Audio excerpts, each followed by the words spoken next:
Okay, back again. The election goes merrily on. TV ads flying at us at light speed. And it's like any commercial. Sometimes you buy the product hoping they'll stop the commercials. In this case, yes, you do vote. The commercials will go away. They will. Commercials will go away on November 6th. Oh, I thought I thought if you vote, it'll go away. Not quite that much. But here we go. Election basically same as been the past month. Electoralvote.com. Senate still 50-50. House still toss-up. Election nationally, Harris still the advantage in the Electoral College. Only one change today in North Carolina. All the aggregate polls have gone to it being a tie. We hear these other states here, they're pretty much all a couple of points ago. Arizona, 4 polls, puts us within a point. 6 polls taken by September 29th, puts 2 points in Georgia. Some shown at a tie, some Harris ahead, some her behind. Florida, 4-point race according to PPP poll. It basically puts in the margin of error. Another one today came out, put Florida within 2 points. Florida's always kind of funky about their elections and who turns out and how the votes get counted. Iowa, as close as it is, it's not a lot of polls been done. The last poll was September 11th, 4-point race. There's not a lot of data going on. Texas kind of going back and forth. 47-52, the last poll by Emerson College. That's pretty close to what it was last time, the last election. Iowa, it's an 8-point race last time, down to 4. 3-point race 2020. That's all very close to each other. That's the thing we've seen in primary voting. It's early voting. You don't really know who's voting yet or who. We do know there's some early, very heavy numbers, some precincts, but that doesn't tell us a lot.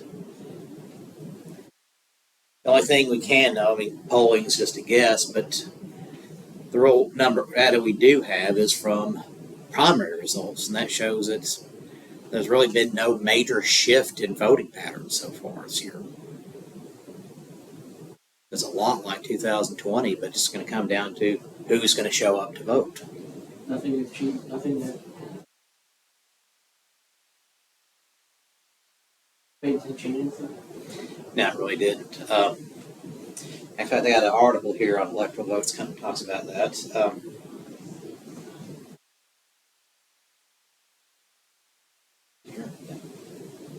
Pennsylvania, 2-point race. Michigan, 2-point. Wisconsin, a couple points. But Politico Commission firm is Focal Data. This is a snap poll immediately after vice presidential debate. Who won? Well, it depends on who you ask, but basically it looks like it just came down to a tie. In strict political terms, the candidates did what they needed to do. They didn't embarrass themselves. They supported their ticket and kind of reiterated the main points they're making.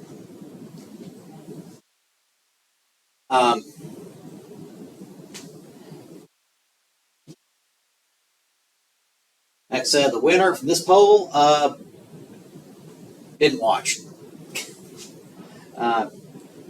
Most Democrats watching said Tim Walz won. Obviously, J.D. Vance, a couple said they did. Republicans, a couple said Walz won, but most said J.D. Vance won. Others, slightly more, say Walz won. It basically just comes down to about a tie. Who would make a better vice president?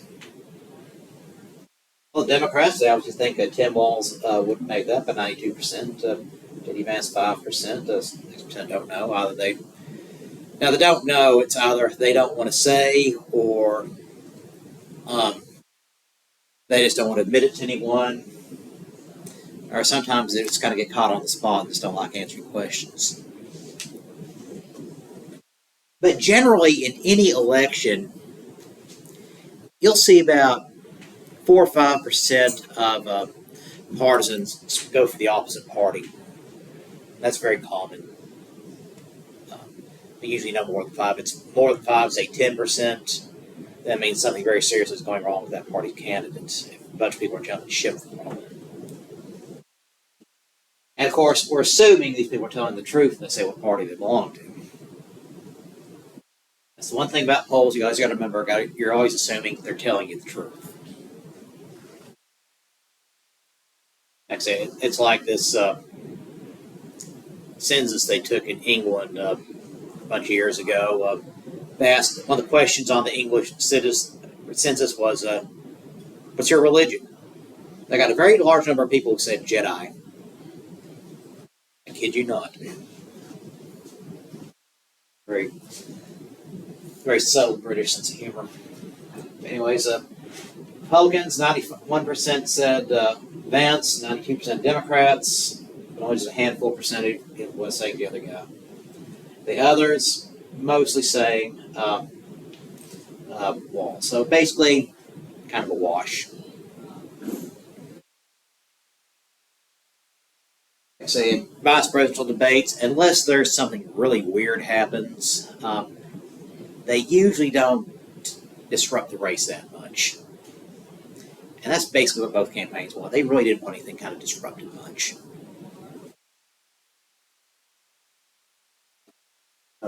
Presidential polls. Yeah, election betting is another article they got here. You hear a lot about the betting markets. They're trying to predict, okay, who's going to win the election? Because there's a prediction market for everything. People place bets on anything. And there's a theory that came out a few years ago saying that, the betting markets are good predictors of the election. Here's newsflash. They aren't. Betting markets do not have any special predictive power. If they did, everyone's favorite in winning the Kentucky Derby every spring.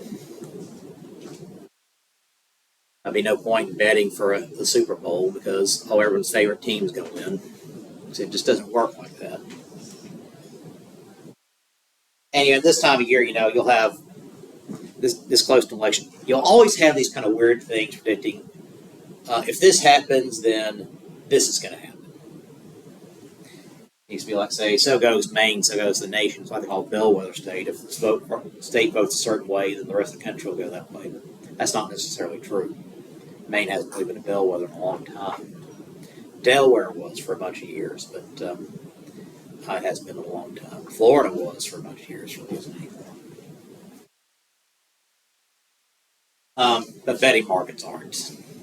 There have been people saying, the tallest candidate is always going to win, or the one with the most royalty in their bloodline is going to win. Neither one's necessarily true. It's just all coincidence. Or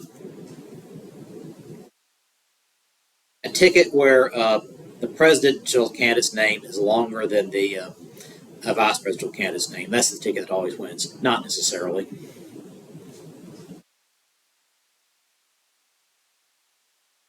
One you'll hear coming out towards the end of the month here in October will be Halloween costumes. What costume people wear, that generally will predict who wins the election. Not necessarily. Trump had like an ideal costume figure. I don't think Kamala had an ideal costume appearance. Trump has the ideal costume. Yeah, 'cause some people, it's easier to kind of exaggerate their features than others. That doesn't necessarily mean how someone's going to vote for them or not. I think Trump is one. Used to be the Scholastic magazine. You know, in your school, you had the Scholastic magazine, your little weekly reader. They used to do polls of kids. Who do you think's going to win the election? Who would you support, or who do you think's going to win the election? And for a bunch of years, it got very close to that because the kids are repeating what their parents are saying. Well, a lot of times that's way off. In 2016, Hillary Clinton should have won a landslide in that case, according to the Scholastic poll. So Michael Dukakis should have won in 1988, according to that poll, but didn't. And just kind of the way those things go. Just all the weird things come out. And back here, presidential polls. This is bringing it down here. Winthrop University in South Carolina to poll that state. 10-point lead for Trump. That's over 8 days. That's a little slow, but this is a result that's not inconsistent with South Carolina.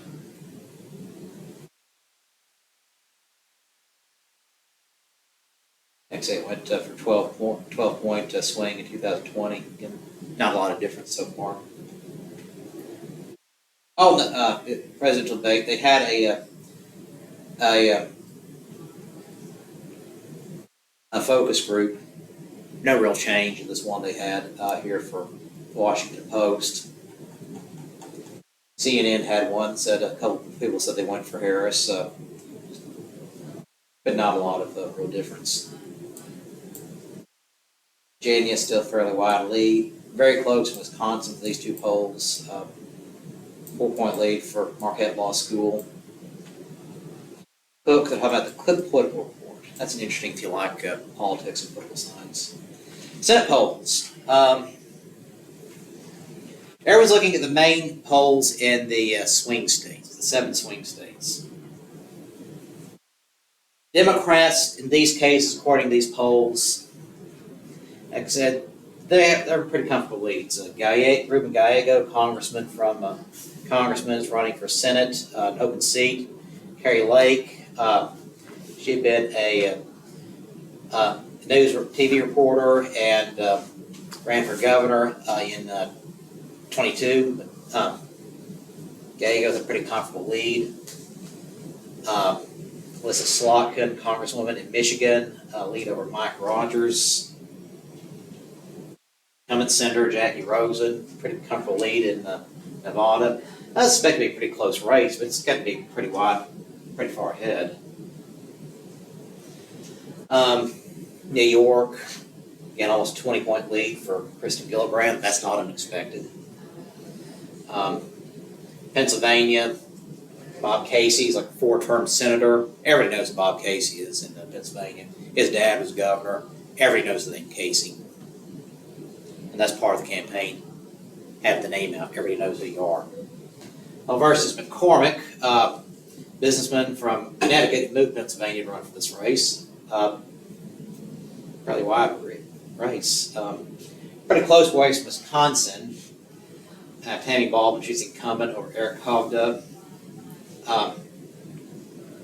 Political report poll, but Marquette Law School poll has Baldwin with a much wider lead, and most races showed her a pretty good lead. But the closest elections in Senate races in the country right now, we don't have polls for. No one's really polling those.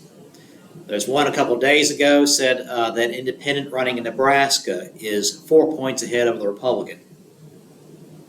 That's something that's almost unheard of. They have elected a Democrat to the Senate in Nebraska since 2006. Pretty salty Republican Nebraska.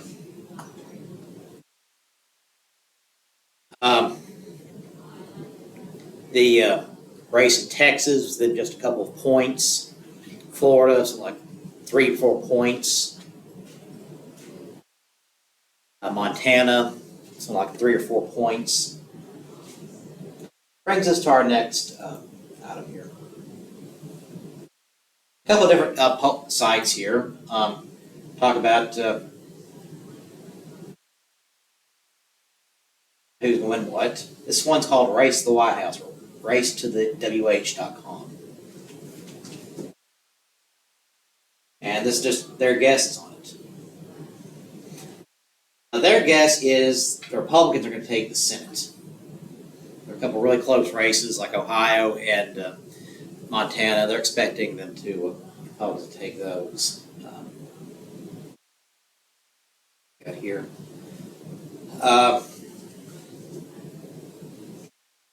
In very, very close races. Texas, Montana, and Florida. So far, trending Republicans mean to stay that way. White House.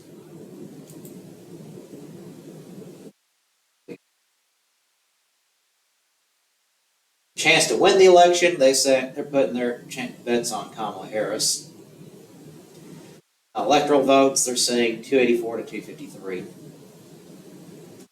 Their map here is saying Michigan leaning towards the Democrats, Nevada leaning towards the Democrats, and the other vote projection here, 2-point projection here in Michigan, leaning Democrat, 67% chance of her winning, 65 polls, 41 polls saying a 2-point lead in Nevada. Arizona toss-up, slight lean, Trump. Same thing here in Georgia and North Carolina, races less than a point. Just over a point for Harris here in Pennsylvania. And it looks like that's where the election's going to come down to, Pennsylvania. 19 electoral votes. Yeah, 91 polls, but one that counts as election day, as they say. New York, 18-point lead for Harris. Wyoming, 45-point lead for Trump. I think it's probably safe to say he's going to win there. Texas, 6-point race, they're saying. But again, not a lot of polls here, not like Pennsylvania or Michigan. 17 so far. I think there are like 22 polls. Just 4-point race, but just not many polls taken. Utah, 2 polls. None from Idaho. That's how they're saying so far. And they have their leads.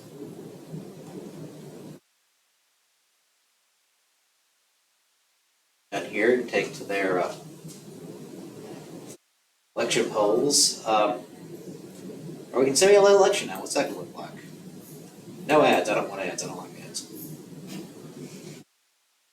This is a simulation. Just a computer simulation. What would it look like?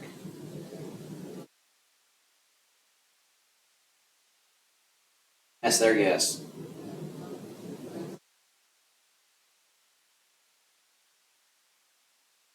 If a 4.83 Harris vote win. Would it be like that? I don't know.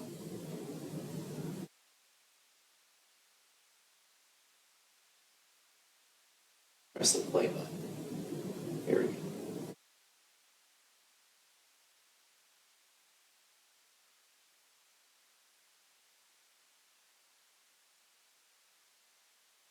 Bottom meter tour close to call early because the polls be closing. They're still counting the votes. A couple of big states jumping out early. This is just their guess. And the difference between too early to call and too close to call. Too close to call means they count the votes, but just not enough distance to declare a winner yet. And to keep precincts still out.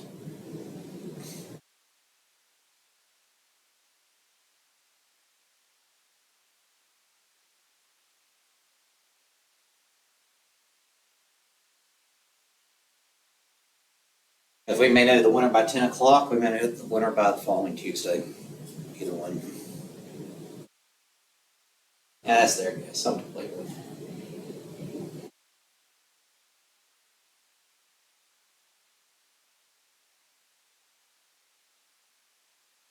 What does the house look like? 124 forecast. What's he saying here? Voting history, congressional districts, performance last election, voting, and so forth.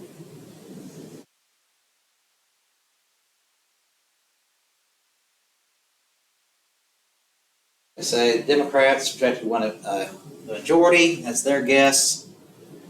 saying 220 seats to 214 seats. Or it takes 218 to win a majority. They're saying a threadbare majority for the Democrats. So their guess is House and Senate very close. National election very close. Let's race to the White House. Got these two other guys here. Larry Sabato, Center for Politics.org. He's a professor of political science at the University of Virginia. And he has this little ratings website here. He's had it for a long time. And the thing about these guys, these ratings, like Larry Sabato and Charlie Cook Political Report, is they tend to kind of hedge their bets a little bit. They don't go too far out on a limb. Or one of these guys saying a few years ago that in a race with an incumbent, they're never going to call it a toss-up or anything other than lean whatever party, unless it's like a complete blowout.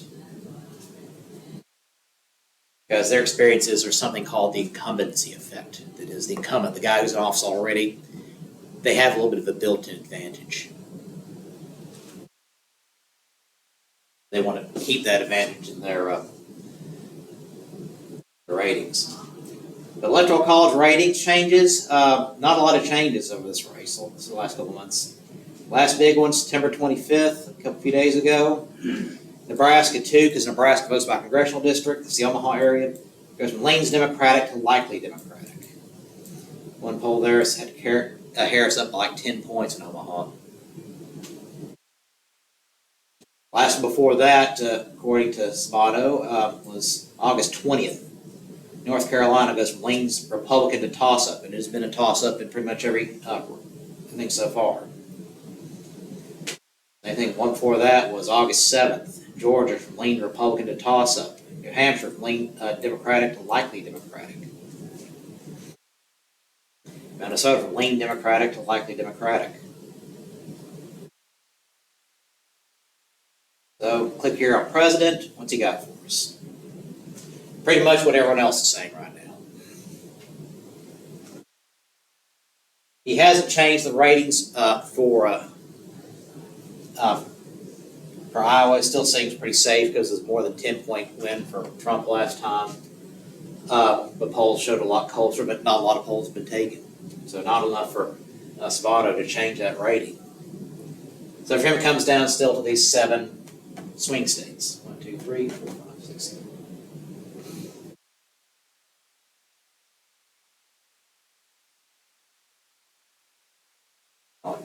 Just a very narrow lead in the Electoral College, but a lot of toss-ups. Sabato saying, yeah, it could go either way.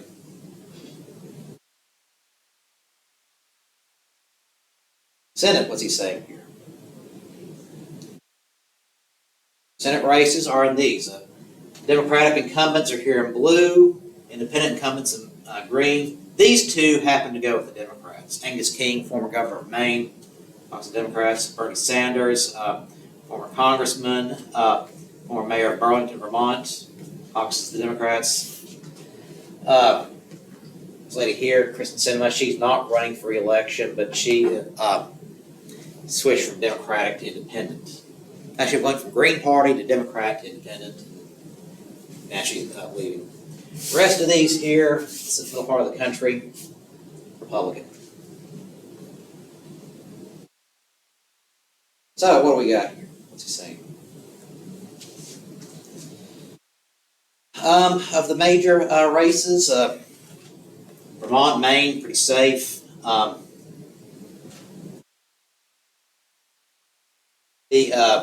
Texas and Florida have gone from safe to likely Republican.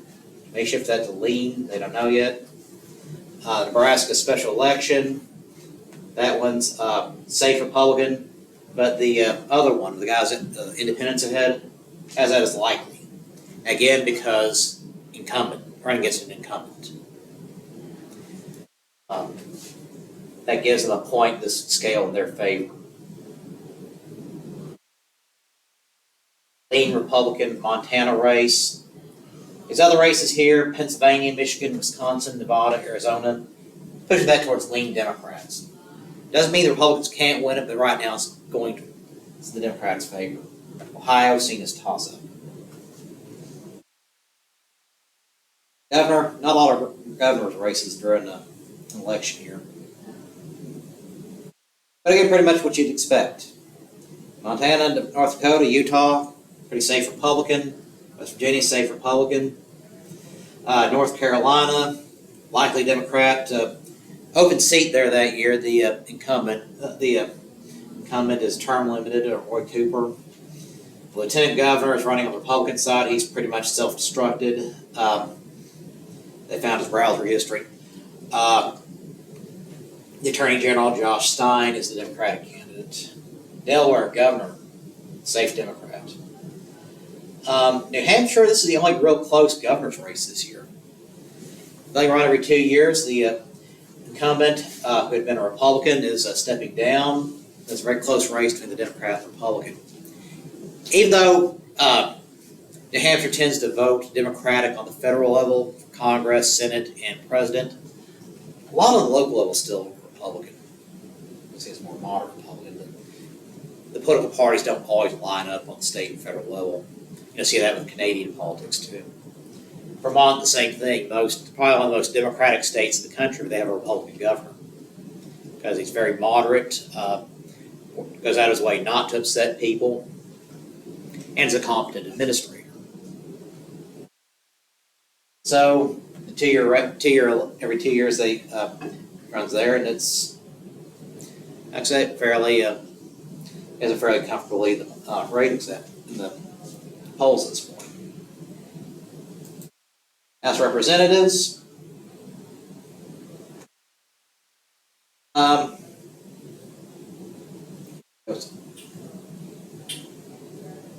These are the closer races. Now, here's what happened here in North Carolina. Why are these three Democratic seats going Republican? Because the Republicans have a huge control of the North Carolina state legislature. And the governor doesn't have a lot of power over the legislature, so it's hard for him to veto legislation. So Republicans redrew all the congressional lines and drew out 3 Democrats. But a couple other states here, it's going the other way. Alabama, because they had to redraw because of a federal court ruling. A likely Democratic turn. 3 here, 1 in Nebraska, 2 in New York. May well go from Republican to Democratic. And Bacon here is the incumbent, so that isn't that Omaha district. It's going to Harris by 10. And a new seat in Louisiana, again, had to be redrawn because of federal courts saying it can't dilute minority voting strength. Louisiana 6, it's around the New Orleans, Baton Rouge area, expected to go to the Democrats. So we got 3. So far, 5-3.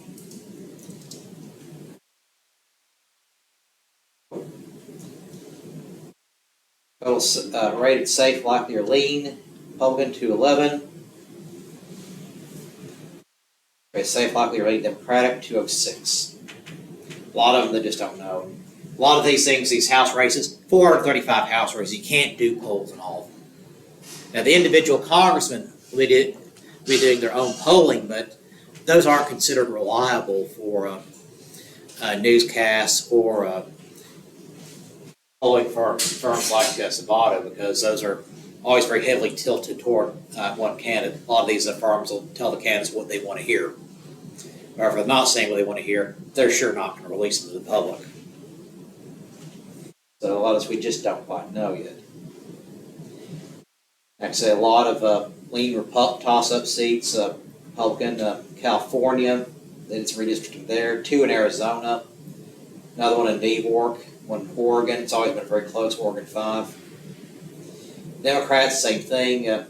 It's race in Alaska. It's owned by a Democrat. That's always close. Maine 2nd district. That's upstate Maine. That's always very close. Colorado 8. And 2 Michigan. These are open seats. one in North Carolina, one in Ohio, uh, two in Pennsylvania, one in Washington.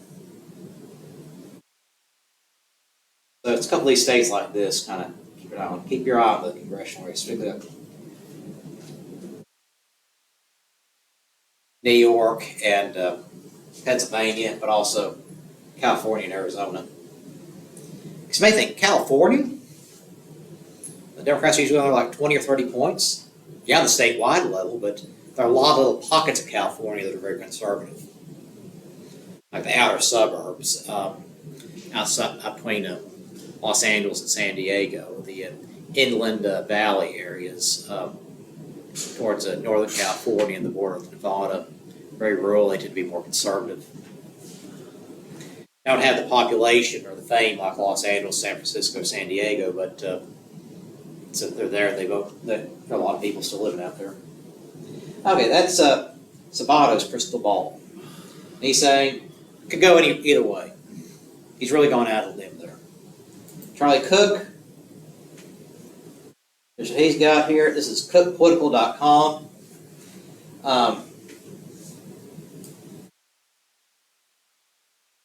He hasn't updated since August, but the way he looks at it here is toss-up. Main 7 races, toss-ups. He's not really going out there too far there today. House ratings. What's he got here for us?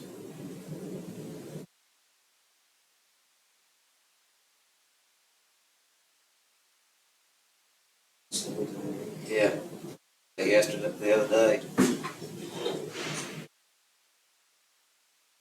House ratings. Oops. No, we don't want to subscribe. 74 saw Democrat, 192 saw Republican. And it's this one in here is inside of these 24 races. He sees it, 2 dozen. And let's look at these. 11 of these toss-ups currently held by Democrats, 13 by Republicans. Lean Republicans, 6. Lean Democrat, 12 with 1 Republican. And some of these are, like I said, Alabama and New York, just redistricting there.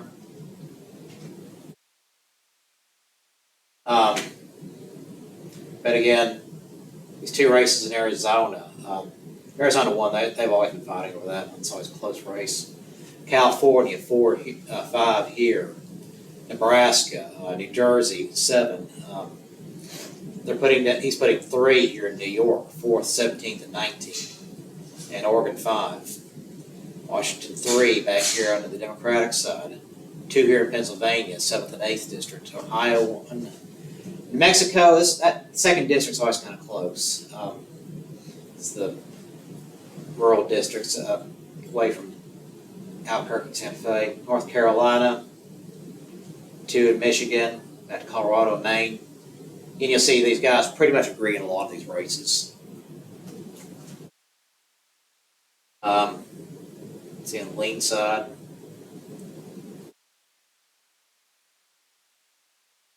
This is analysis on the House. So redistricting, governor, presidential. He's got charts, he's got charts. That's redistricting.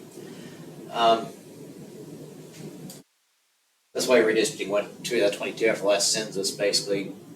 Who gained, who lost. Colorado gains 1.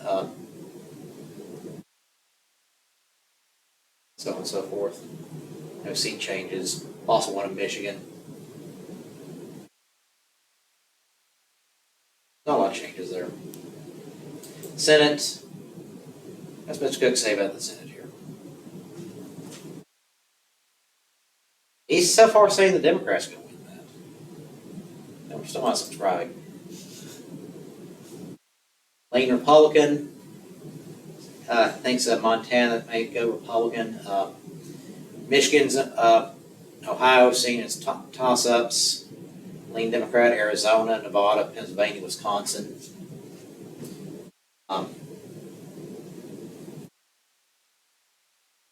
That's why you see it so far.